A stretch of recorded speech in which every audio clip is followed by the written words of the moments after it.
The fork is a campfire roasting tool.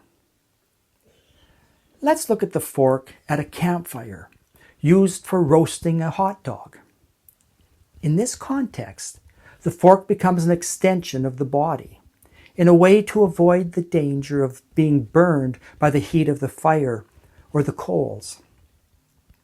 We can look at the embodied form. The form must be long. The tines are important, not for twirling or stabbing lightly, but for securely piercing and extending the reach and holding steady. The fork becomes a lever and a barrier separating body from flame.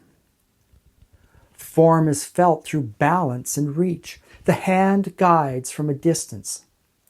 The fork becomes an extended limb. The embodied material. In this case, it needs to withstand heat without bending, melting, or catching fire. Metal is ideal. But conductivity becomes an issue. Metal forks heat up, often requiring a protective grip. Material is sturdy and also felt through time as heat's traveling, the tension of flexing under weight, the resisting the heat of the flame.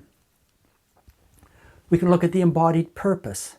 The purpose here is for safe roasting, to cook a food item in open flame without burning oneself, or without dropping the item. This also often includes a social or ritual purpose, such as sharing food or engaging in a communal moment around the fire.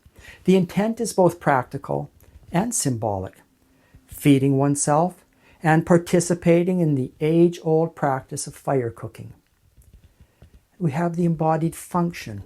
The fork functions as an extended tool for control and distancing. It supports weight, withstands heat, and allows for precision in movement at a distance. The roasting requires subtle adjustments, rotating the food, angling into or out of the hottest part of the fire. The function becomes distributed across arm, wrist, grip, and environment. There is negotiation with heat, gravity, and food texture. When we look at embodied affordances, we see that the same fork, when imagined this way, now suggests it affords an extension ability, longer handles, telescoping designs. It affords us safety from heat, insulated grips, turning mechanisms. It affords multifunctionality, such as a single fork might also toast marshmallows or turn potatoes.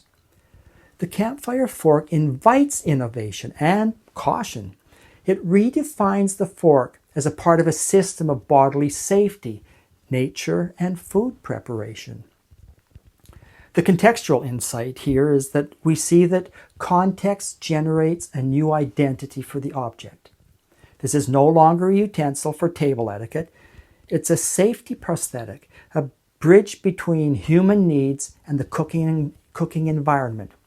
The same fork now belongs to a world of flame, distance, and improvisation. This deeply supports the thesis that understanding cannot be generalized across contexts.